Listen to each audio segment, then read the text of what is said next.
Hey everybody, we'll get on YouTube and Zoom. We'll get here started in about 60 seconds. Very happy to have you and Kevin McLaughlin on the webinar today. Hi Dave, nice to be here. Hey Kevin. So give it maybe 20 seconds and we'll get going. Okay. Okay, great.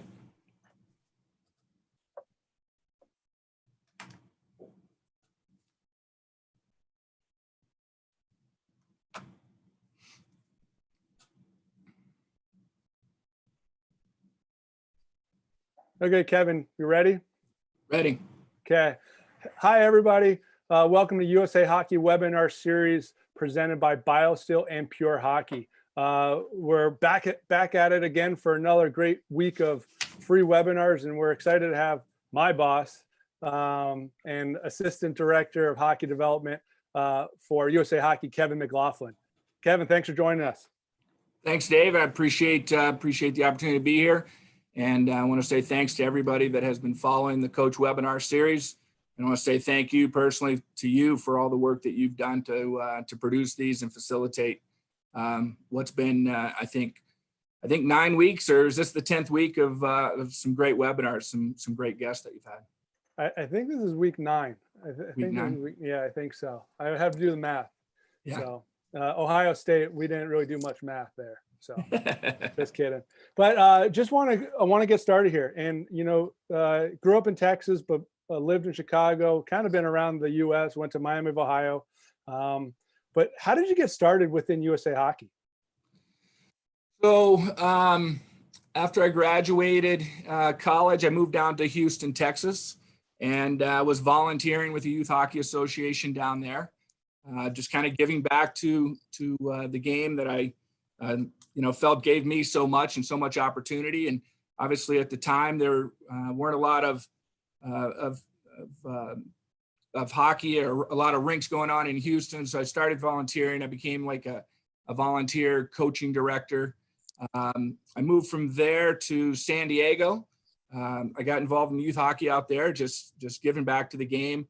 And then I took a job with Procter & Gamble and actually moved to Seattle, and really got heavily involved in the youth hockey program up there. They had a great program, Snow King Amateur Hockey. I met some outstanding people. They had a pretty unique youth program up there. And one thing led to another, and I ended up becoming their hockey director after coaching in their club for a few years and coaching everything from the 18U midget team and going to national championships and coaching in the Max tournament, and a lot of great experience. Coached 12U Pee Wee hockey, coached in the Quebec Pee Wee tournament. So we ran one of the original initiation programs. We started an inline league out there as part of our recruitment for new kids to come and play hockey. And then I got involved in Panaha, which is the affiliate up there, and also the Pacific District with their player development. And volunteering as a coach education program volunteer out there. Started working the national player development camps as a coach. Met Doug Palazzari and a few other people, and one thing led to another. USA Hockey had a job posting, and I got a phone call from a buddy of mine, Mark Tabram, that was coaching at Colorado College at the time, and he said, "Did you see the job that USA Hockey has posted?" And I said, "Yeah, but I don't know if that move, if it's the right fit." But I talked to Brian Petrovic and some other people at USA Hockey, and that was 1997, January 1st, 1997. I moved to Colorado Springs, and it's been an awesome experience, and continue to learn every day. It's an unbelievable organization. The depth of the volunteers, the depth of the staff, the commitment and the passion for the game of hockey, and just the love of the sport just is unique. Like I said, I had real jobs before coming to working at USA Hockey, and this is a passion. And 7 days a week, you get to do what you love and work with people that share that passion. So it's been great. That's really cool. Yeah. And then starting in 2000, you're actually part of the International Ice Hockey Federation Development Committee since 2003, but you were part of the Learn to Play program instructor. as part of the International Ice Hockey Federation, if people are not aware, it's essentially the international governing body would be probably the easy way to put it. And, you presented at many different world championships at the coaching clinic. So, with big high name coaches, big people in lots of high positions throughout the world. How's your time with the IIHF? It's been awesome. I've met unbelievable people. Very humbling experience for me, actually, to be, as one of the speakers with some of those elite coaches and some of those elite ex-players and, names in hockey. But my passion, and I think where I connected with the IIHF is helping focus on the grassroots side of thing and helping to grow the base for so many countries that are trying to start hockey, trying to build hockey, and trying to start a coach education program, an officiating program, a recruitment program. Most countries that are members of the IIHF are non-traditional hockey markets, really. And so the idea to grow the game worldwide, the idea to grow grassroots hockey, grow coaching education and coaching development is a real passion of mine. And I think the IIHF kind of went through a transition, and then we were able to build some momentum with the coaching committee and the development committee, and we started a Learn to Play program, which is essentially 12 and under hockey, everything from recruitment to up through 12 years old, and implementing and kind of coaching other nations and federations on recruitment programs, grassroots programs, but also implementing long-term athlete development, long-term player development, so that they're more sustainable and more competitive at the older age groups. Yeah, that's really cool. And just being with some of those countries that are not your typical hockey markets, and the gratitude that they always bring of just little things that they can take back is really gratifying. I think that's a big part. They remind me a lot of some of our non-traditional states. They're very similar to that. So the connection with a Texas or an Arizona or a Florida or South Carolina or some what people think are non-traditional places, but people that are involved in hockey in those places, whether it's a state or one of those other countries, they love hockey as much as anybody does. And a lot of times they work so hard to grow our game and to make our game enjoyable for the kids and the families that do it. So it's very gratifying to work with our non-traditional areas, I think, and you've seen the growth and the opportunity, the population that those places present. There's nowhere to go but up, and they can make ground really fast, and we've seen it. And then what's been really rewarding also is to see that the bonds we've built and the relationships we've built with other countries, like hockey traditional countries, so Sweden, Finland, Czech Republic, Switzerland, Slovakia. We've really created some momentum, I think, to focus on youth hockey and building that base and building proper sports science into that base of youth hockey and coach development. And it's phenomenal to see, and they've helped us a lot, and hopefully we've been able to provide some support to them too. Yeah, and just like by doing these webinars, you actually see a couple of those countries on here and people that we know over watching throughout the last 8, 9, 10 weeks or so. So it's really cool, and to stay up to date, they're doing some great things, but we're also trying to utilize some of our sports science. And you were talking about the non-traditional markets, and it all comes down to programming, and and we want to bring a world-class program to each association and provide that product for our members. And I know you have a little kind of slideshow that you're going to pull up, and maybe you can start from there. Sure, would be great. And if you have any questions, just throw them in the Q&A, and we'll try to get them on both Zoom and YouTube. But we'll try our best to get those answered. Okay, so as this discussion today is called setting the stage for world-class programming, and it's really what we're trying to do here at USA Hockey. Hopefully we've learned some things and can share some things with our local associations. And whether you're a parent, whether you're a coach of an individual team, whether you're a hockey director, or even have a leadership position on a board, a local youth hockey board, hopefully some of the things we talk about here today can assist you, and we can, kind of let you know the resources that are available and some of the people that are here to support you in your association.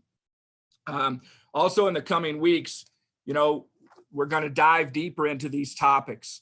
For instance, next week, we're going to have a discussion about how to grow your membership. And obviously the situation we're in right now with so many of the ice rinks across the country being shut down, I do know that the kids across the country are just climbing the walls to get back out and be physically active. I'm sure mom and dad are, excited to get them back out, physically active, socializing with their friends. So we're going to have a little discussion next week with Katie Holmgren about how to grow membership and some examples of some exemplary clubs around the country that have done that. The following week, we'll talk about world-class coach developer programming with Mark Tabram and Mike McMillan. We'll go through some of those resources today and just kind of make you aware of them if you're not already. And then our annual Congress is coming up in a couple of weeks, and we'll have the opportunity to talk with our Vice President of Youth Council, Keith Barrett, and also some affiliate representatives to take a look under the hood at USA Hockey, a little bit more in depth than maybe most people are familiar with, and talk about what resources your affiliates and districts provide, how your coach and chiefs can provide some service if you don't already know about that, your ADM regional managers, our growth department representatives, coach development and player development stuff that's available to everybody through affiliates and districts. After that, we'll talk about creating a world-class culture in your program with Dan Jablonic, one of our regional managers. He'll talk to a couple of hockey directors from different clubs across the country that really bring a lot of energy, enthusiasm, and have seen their programs flourish, both from a competitive level and a growth level. Talk about creating that club culture. And then the following week, we'll dive into a little bit deeper into individual club culture and what it means to deliver world-class in-season programming. And we'll take a deep dive look at one age group, one team, and what one team did this last year to kind of show people. We use the term simple, not easy. And, there's a lot to be done. Most coaches are volunteers. But I think we all agree that our kids deserve the best that we can give them. And with all the resources, maybe if we share that responsibility between coaches, between hockey directors, between parents on a team, we can see how much we can give to these kids. Because as we say, a 10-year-old's only a 10-year-old once, a 12-year-old's only a 12-year-old once. So how can we best serve them so that they can enjoy the game to the max and fulfill their genetic potential, if that's actually a dream of theirs? So to get going with this one here today, what got us kind of woke us up back in about 2007 is we noticed that our 8 and under numbers had been declining since 2000. So, and that 20% of those new players that signed up dropped out after the first season. So obviously that's not good. Something's going on there. 43% of all of our 8 and under players dropped out by the time they were 9 years old. And 60% of the kids were leaving the game before they turned 11 years old. So obviously that was alarming. At the same time, in 2007, the US was ranked on the international stage in the world rankings as 7th. So we were behind Slovakia at number 6, Russia at 5, and Czech Republic at 4, Finland at 3. And obviously with the number of people, the number of ice rinks that we have, we thought, looking in the mirror, that we needed to do a better job and get a little bit more laser focused and pay attention to what we were doing and improve our efforts. So in 2007, Ken Martell and I went to Calgary we went to a USOC conference here in Colorado Springs, actually. We met a gentleman by the name of Istvan Balye. quite frankly, it was the first time we had heard about long-term athlete development and some of those principles behind that. He invited us to go to Calgary to attend a long-term athlete development summit. And there we met Steve Norris. And Steve was, both of those guys were guiding lights for Ken and I. And they held our hand basically through this analyzing how long-term athlete development principles, how we could apply those to our youth hockey program and our model that could help us move the ball forward a little bit and be better. In 2008, we finalized what we termed the American Development Model Plan, and we created our membership development department because we realized that there was really no department here at USA Hockey that was focused solely on recruiting and that next generation of hockey players. In 2009, we submitted, or at the end of 2008, we submitted our plan to the National Hockey League. And in 2009, we received the NHL endorsement and financial support, which allowed us to start hiring regional managers. And that was kind of the birth of our development plan and our development model. And we were able to get off the ground and going and get something organized and have a plan actually moving forward. So from there, we've become, hold on a sec. So what's important to us now as a result of all of that is we've become laser focused on our recruitment efforts. We've become very focused on age-appropriate, age-specific programming. We've become more aware of the need for coach development. And we've, even as recently as this last year and a half, been very focused on updating and upgrading our coach development process and our coach education program. And I think when, based on the pilots that we've seen, and I know Mark and Mike McMillan will talk about this in a couple of weeks, but I think it's going to be an outstanding experience for those volunteer coaches that go to those coaching clinics, more interactive, more participant oriented, and very applicable to the day-to-day job of a coach. And then we've also focused on more parent information and trying to explain to parents what's behind our recommendations, what the recommendations are for their child. We have age-specific newsletters that we send. So if I have an 8-year-old, I'm going to get the 8 and under newsletter from USA Hockey. If I have a 12-year-old, I'll get a 12U newsletter.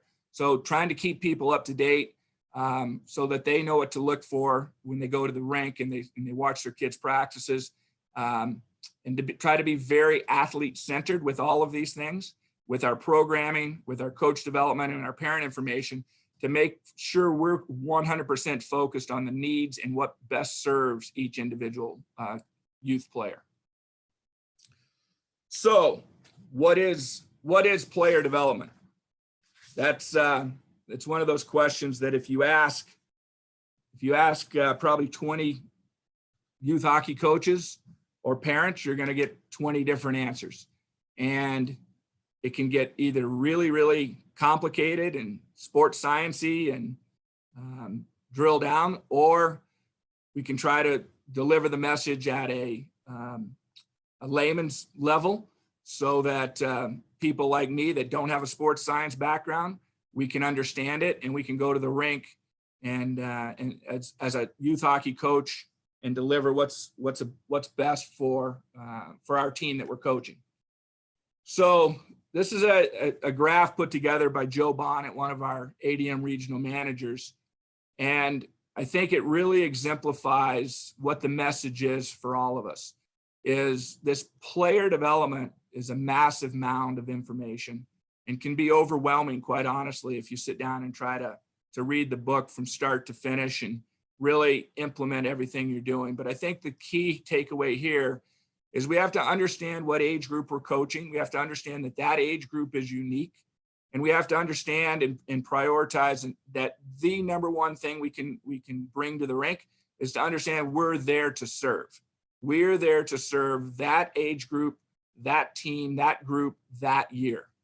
And we have to make that year the best that it can possibly be. And so what do we know about that age group, and what can we bring to it to deliver the hockey development side?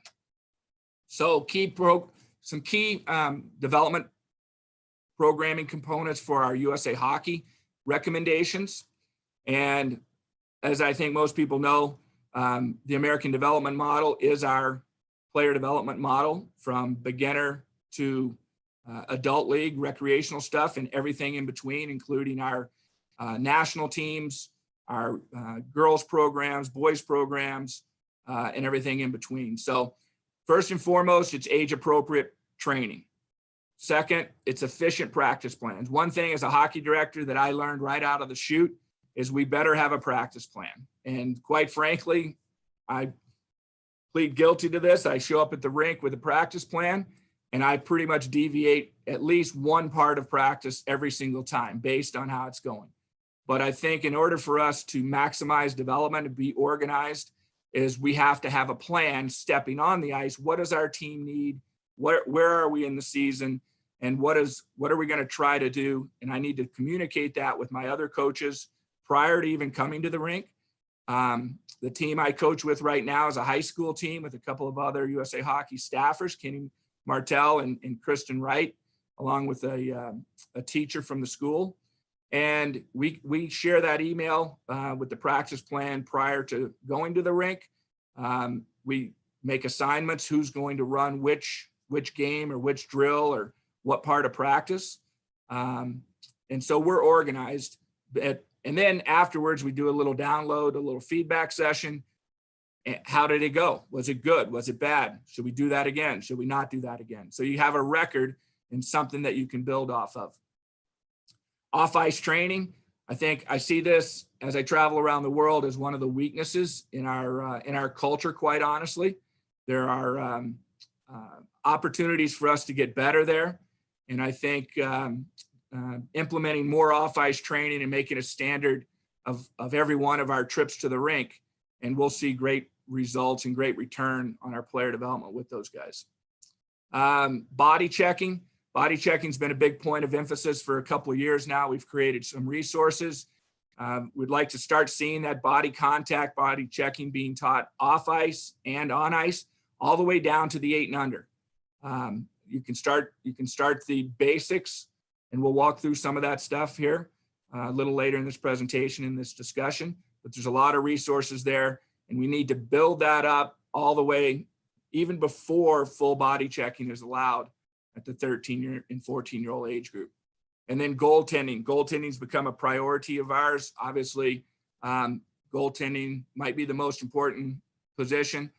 I want to be a little bit conservative with my accolades and my kudos to the goaltending group here, because I know, David, you're part of Goalie Nation. I know your buddies are probably watching and probably sending you individual texts to ask questions about how goaltending fits into this. But goaltending is a number one priority. The funny thing is when I started here, Coach Dave Peterson across the hall from me says, "You know how to win more medals?" I said, "How is that, sir?" He says, "Get off the bus with the best goalie." So obviously it is important. It's a priority for us, and Steve Thompson's doing a great job with the help of Dave Caruso and Brent Seidel, developing goaltending resources and a goaltending structure to deliver those programs across the country. So Kevin, I just want to touch on that slide that you had. All that stuff is on our website, usahockey.com. And, you know, there's different sections. The off-ice training has, and you're going to touch on it, has usahockey.com/Dryland. We have body checking, we have a manual, and then the goaltending is being, you know, we have a weekly webinar. So all that stuff is, hopefully we have resources for our coaches and that we provide. So it's there. And just want to just touch base and just tell the crowd. No, great point. Great point. All of this stuff is available on the website, and we'll talk near the end here about the resources and where you can find them.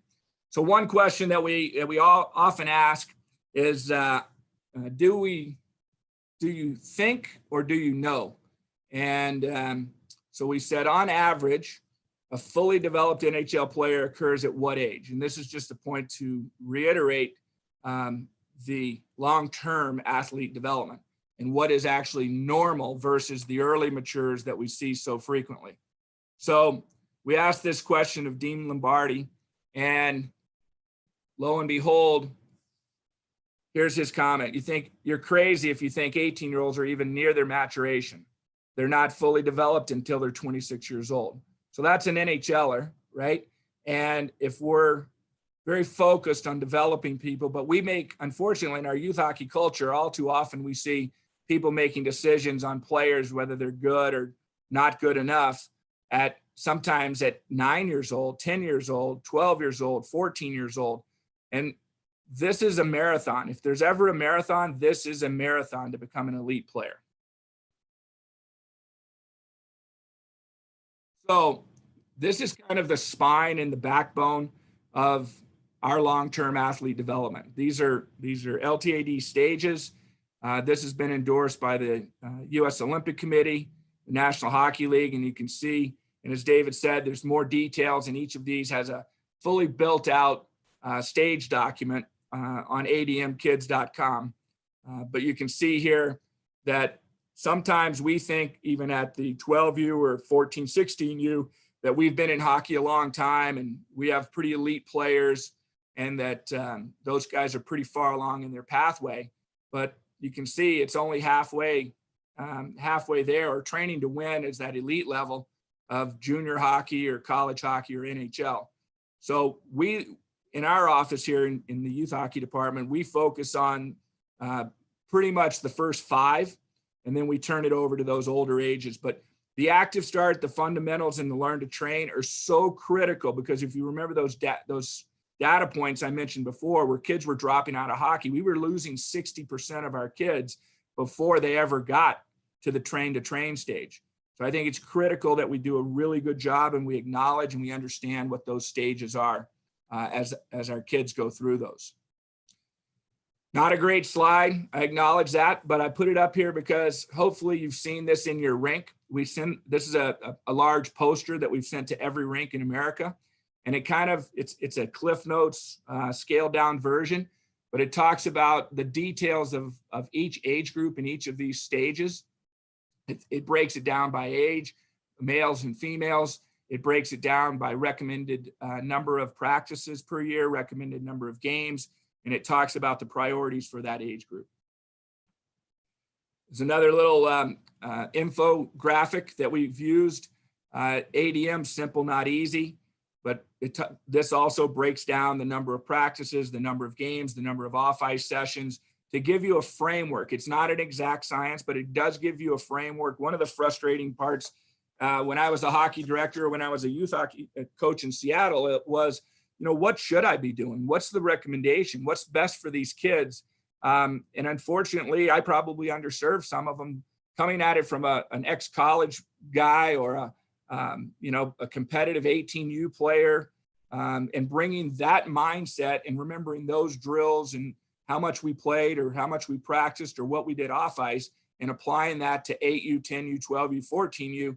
And that just wasn't appropriate. So now hopefully we've modernized and provided some resources now that weren't available so long ago. And we're kind of trying to make this easier for people to understand and build a season plan off of that, and at least have some structure for your planning. So this next slide kind of reiterates, I think, modern day coaching, and our approach is, are we preparing for the future game?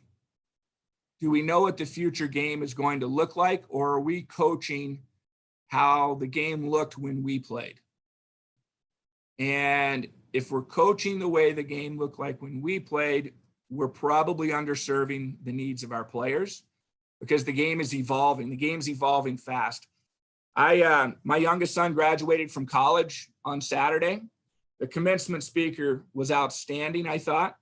He's one of the leading podcasters in the world. And he told a story about when he was in college, that computers had just come out. People didn't have laptops. There was no tablets. There was no cell phone. He was a theater and a history major. And now he's one of the leading podcasters of the world in an industry that didn't exist when he graduated from college. To me, that just exemplified how fast the world moves and how fast it's evolving. And I don't think we can overlook that hockey's doing the same thing. You know, if you look at the way the game is played, you know, at some of the elite defensemen in the league, you know, there's a term being thrown around, positionless hockey. We're not really satisfied with that term at this point, but it's 5 guys playing hockey together. And so what are we preparing our players for? When I grew up playing, it was the right winger. You stayed on your side of the ice and you didn't go over to the other side of the ice. You didn't pass the puck in front of your own net if you were a defenseman on the breakout. And, you know, the game was very, very linear, very north-south. And that's evolving, right? That's evolving now. So how do we teach the game, and how do we know what the game will look like in the future versus what it looked like when we played, what it looks like when we watch the National Hockey League or the Olympics now, and what will it look like looking into the future? And how do we build practices in a development program that serves our players as they evolve and they move in that direction? So 5 elements of a good practice that we've come up with, and this is less technical, but more philosophical. But I think if you think of these 5 elements, every time you design a drill or a game or a situation in practice, keep these in the back of your mind, and hopefully it will help serve as a valuable guide. So is it fun and engaging? The number one thing, whether a player's playing for recreational love of the game or whether he has a passion to try to be a pro or anything in between, they're going to play if they have fun and we can engage them. If we don't engage them at their level of what they perceive to be as fun and define as fun, we're going to lose them. So we have to keep that priority number 1. Lots of puck touches, okay? Lots of meaningful puck touches, quantity and quality of those puck touches. Because if you look at most statistics and most data, players have the puck in a game less than a minute on their stick. So in a 60-minute NHL game, most players have the puck on their stick less than a minute. Youth hockey games, very similar. Challenges the player. Does the drill or the game challenge the player? All right. Does it challenge in a reasonable way, or is it too hard or not challenging enough? And constant decision-making. As we've done these webinars that Dave has hosted, every single elite level coach, men's side, women's side, college, professional, junior, American Hockey League, they say one of the most important skills a player has is hockey IQ and decision-making ability. Okay, I think we went through a phase where we developed some highly skilled robotic hockey players that were good in predetermined skate around cones drills, and they look pretty and they look like players, but they couldn't make decisions. So we've really tried to focus on building into these elements of constant decision making. Everything we do off ice, even off ice and on ice, should try to challenge, or at least we should consider challenging them. Is there a way in this drill or game that we can make it implement a decision that must be made? So not a predetermined outcome. And then the last one, obviously it looks something like the game. We all want to see the game. And if they can have those repetitions in practice that look something like the game and emulate the game, then when they get in the real game, that's going to be more familiar to them. Then I stole this from Youth Fitness Guy, and I thought it really tells the story that kids learn more from doing than they do by us telling them. I plead guilty. For the first 15 years of my coaching, I was telling everything that they should do or shouldn't do. And really I've learned since that is not the best way that players can learn.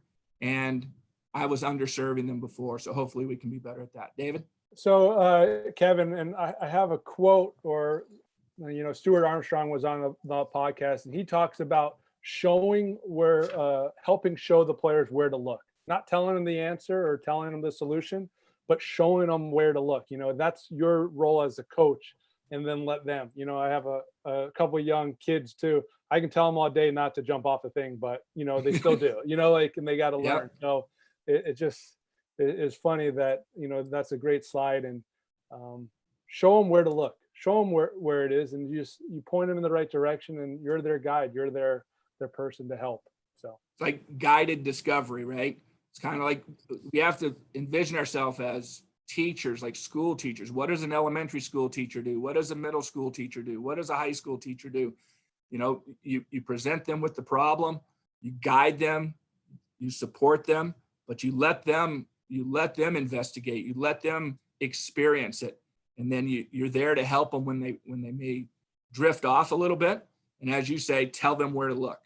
yeah, and the funny thing is, like, Stuart was great. Like he always talked about repeat the process of finding the solution, not repeat the solution, within that. So, how can this player come up with the solution on their own on the process of finding that solution, not just, hey, this is a solution, this is how you do it. So, And I think it's a great point for us as coaches to digest.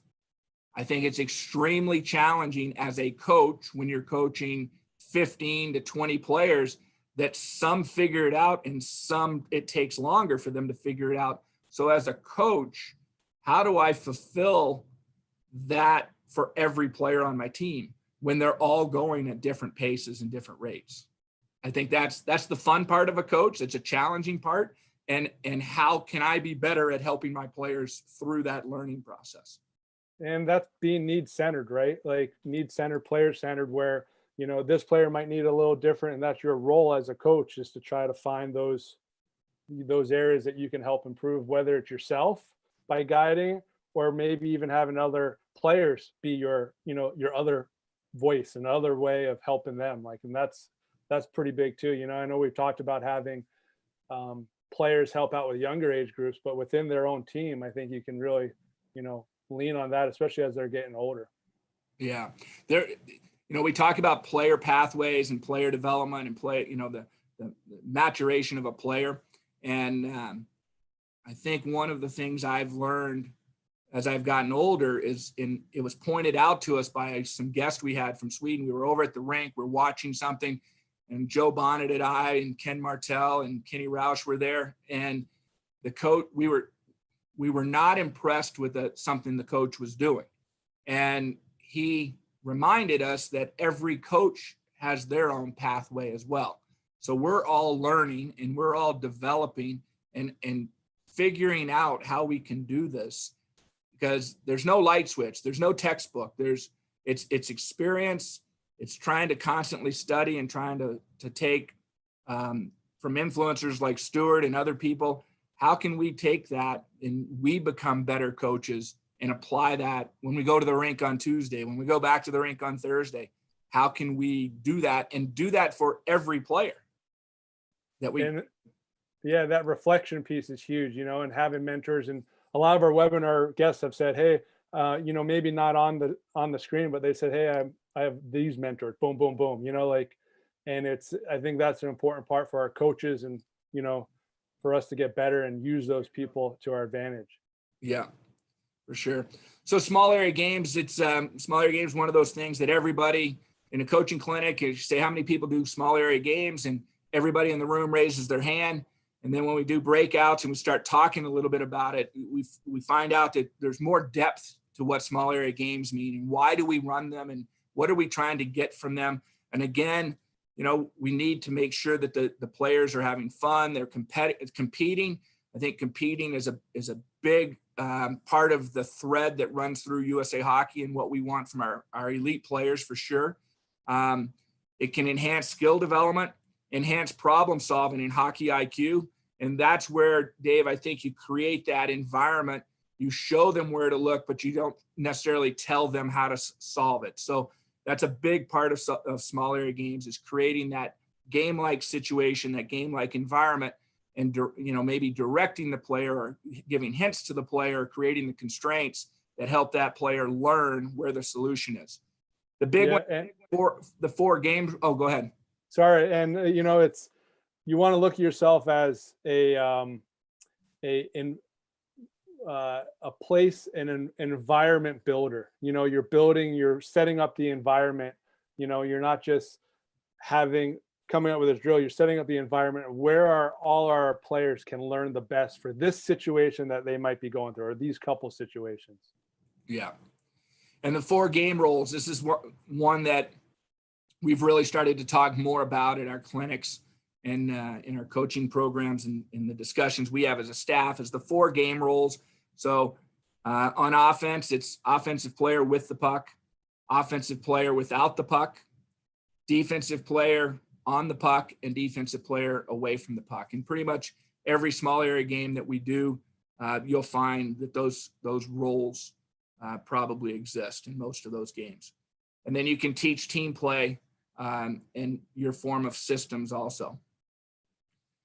Big part of this is age appropriate with playing surface, age appropriate with equipment, whether that equipment means the net sizes as we see here, whether it means the size of a stick, whether it means the flex of a stick, the size of goalie gear, what is age appropriate for that player, and how does it serve their needs as a player. So obviously we've decided a long time ago that playing 5-on-5 full ice hockey is not game-like. It's not realistic. It doesn't represent the real game of hockey for 5 to 8 year olds. And we've even, on one of our webinars, David, if you recall, the guys from the Swedish Federation, they're going 3-on-3 and they're going smaller playing environments all the way up to 12 years old in this coming year. So there's a lot to that. A lot of analysis has gone on. I think on our website on ADM Kids, you'll find some research that was done from Charles University in Prague by our friend, Dr. Thomas Parich, on different playing environments and what's most appropriate for each age group. And I think that's critical to their development, critical to their success, and critical to them having fun and actually having those puck touches and those opportunities to score goals and have success. Off-ice training, I talked about, we should be doing that every time we come to the rink, whether it's a practice or a game. And this is another topic where everybody, I think, will say, yes, we do off-ice training, whether they hire somebody, whether they pay memberships at a gym or whatever they do. But we need to focus on fundamental movement skills, agility, balance, coordination, and those speed windows. Obviously, there's strength and power, and there's hockey skills. So if you're stick handling a wooden ball, yeah, I'm doing off-ice training, but am I fulfilling all the needs of a player? Am I doing somersaults? Am I doing cartwheels? Am I doing jumping jacks? Am I doing some strength and power things that we can easily do? And I'll show you an example of that, of these Dryland training cards that we have. We have different age groups. We have the 6U and 8U cards, and then we have the 10U and the 12U cards as well. The cards on the front side have the diagram of whatever that exercise is. They're color coded. On the back side, it explains what it is. And I think with a little bit of guidance from the adults, whether it's the coach or a volunteer parent, I think that you can teach the kids how to use these cards themselves. I've heard stories during this COVID period where people are at home and their kids are just grabbing the cards. Danny Jablonic, one of our colleagues, said his kids were grabbing the cards and doing the workouts themselves and having so much fun. So I think there's a lot of opportunity and a lot of potential to implement this in a very easy way with your team. Off-ice body checking. We talked about teaching body contact and body checking. You can see this is a recommendation. I sure wish we'd see more around the country with our youth hockey programs. You're starting to see more and more implement this, but this is just getting kids comfortable off the ice, full equipment, teaching the technique that's in our off-ice body checking manual. But put the kids through this stuff off ice, even starting, I think these kids here were 9 and 10 all the way up to 11 years old, but teaching them and building that contact confidence so that when they do get back on the ice, you can do these same drills. They're a little less stable because they're on their skates, but they're more confident in using their body, and they've had the opportunity to be coached through it so that they have the experience. They felt the experience. They know how it feels, where they should try to take that contact or initiate that contact with proper technique. And just want to jump in there, Kevin, both with the Dryland and the off-ice body checking, just so our viewers know, we're going to have some other type things that you're going to be able to watch with, we're working on a body checking thing that, will be kind of part of a webinar, and we got some good plans. So keep on the lookout for that. And same with our off-ice training. And if you want to look more on the usahockey.com website, they have a bunch of those cards that you can download. Usually we give them free to all the coaches in coaching clinics. And then same with the off-ice or body checking manual. There's a bunch of stuff on usahockey.com/declaration. Could be two good resources, and we'll link that after the show. Thanks. And this is a quote that we thought was very, very applicable to our development plan. It's called long-term athlete development for a reason, obviously. Let's don't forget what the NHL GM said about a fully mature, fully developed professional player. We have to focus and remember how old they are. Some things they're ready for, some things they're not ready for. And I think this graphic really symbolizes that. Some things they're just not ready for, right? Like, it would be fun, but I mean, you might go drive a go-kart, check it out, learn how to drive a little bit, but obviously we don't want a 10 or 12-year-old getting behind the wheel of a real car on the road. So Dave talked about some of the resources and where all of these things can be found. Our mobile coach app has all these coaching tools, has plan builders where you can build your own practice plans, has over 400 drills and games on there, has a whiteboard that you can use. To me, one of the most valuable pieces on here is the activity tracker.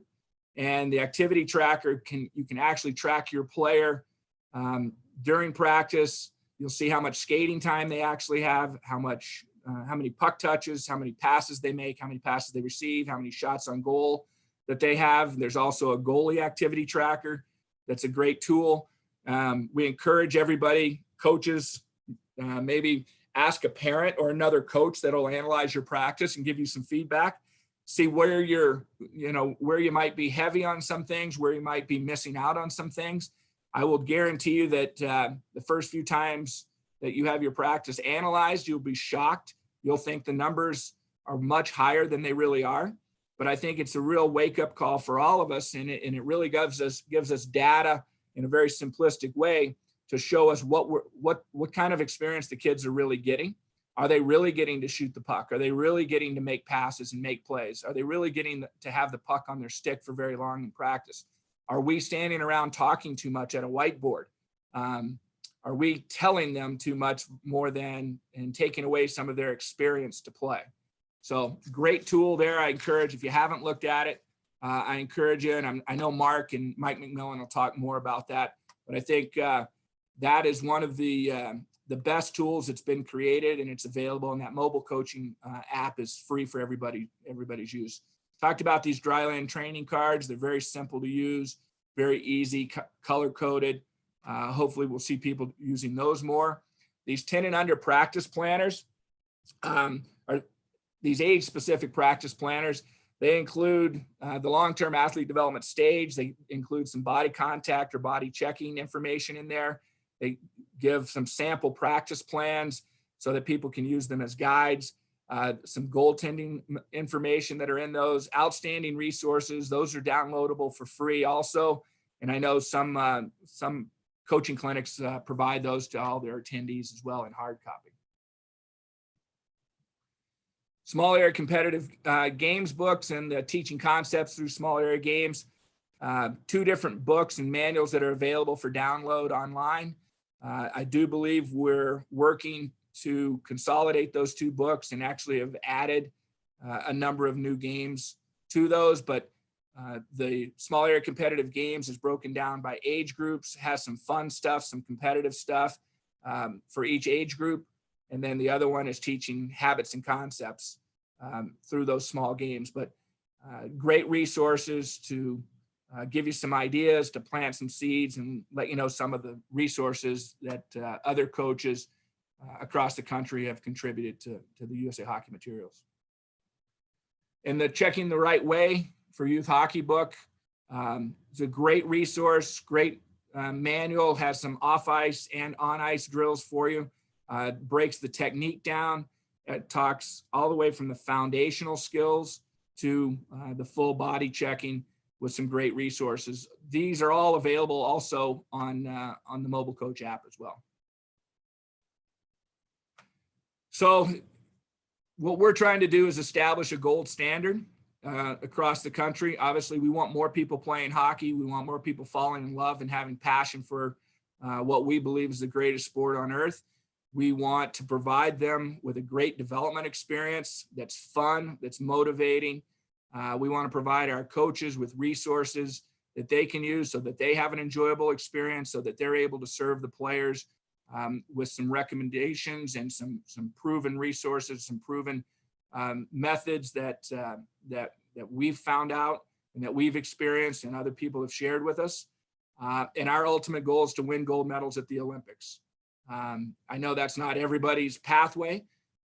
Most of us, don't make it that far, but we love playing the game. We love competing. We love making new friends. We love playing the game. We love giving back as a coach, playing other adult hockey with our buddies when we're done at the competitive level. But hopefully these resources can help you have a gold medal experience at whatever level that might be. This finally is is kind of my overarching theme for all of this. There's so much meat here. There's so much to do as a coach. Most of us have full-time jobs, and then you race to the rink to try to coach your team.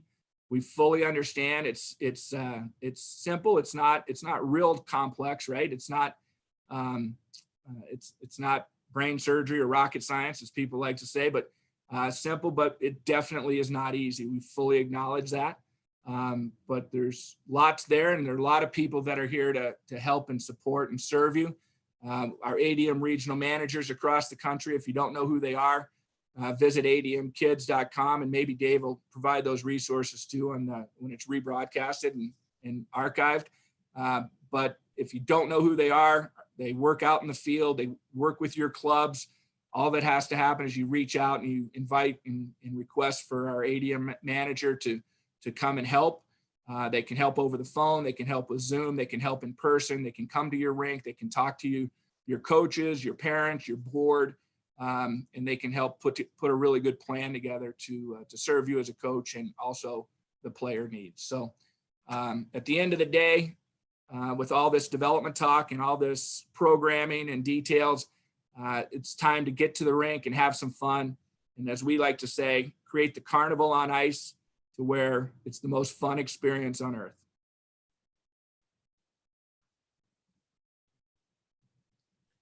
Kevin, thank you. That was really good, and a lot of great little understanding of, seeing what it's all about, having the world-class programming. We're coming up to our time, but just wanted to leave you. You have anything you want to add or say before we sign off? But just for my end, all the stuff throughout the webinar, we'll try to link it up on the YouTube channel so that you'll be able to click on wherever, if it's ADM Kids or whatever. We're trying to help and provide that resource. So we'll try to get that up as fast as we can. But again, thanks, Kevin. Do you have anything? No, I don't. I think there's upcoming webinars are going to be great on knowing how to grow your membership. And I think at this point, we're all really excited to get back to the rink after the restrictions are lifted. And I just encourage everybody to be safe, but get back to the rink as soon as you can for your physical health, for your social health, and bring a friend. Bring a friend to come and try hockey, whether they're 5 years old, whether they're 10 years old, whether they're 15 years old.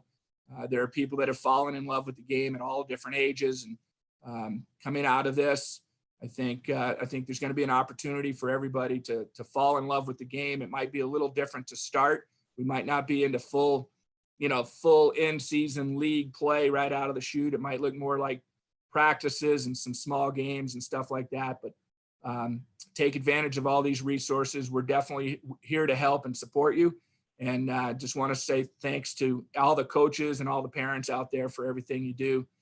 Because without you, USA Hockey would not be able to serve the kids that are part of the organization. Well said. Thank you everybody for watching, and we'll see everybody tomorrow, Wednesday at 3:30 p.m. Have a great day.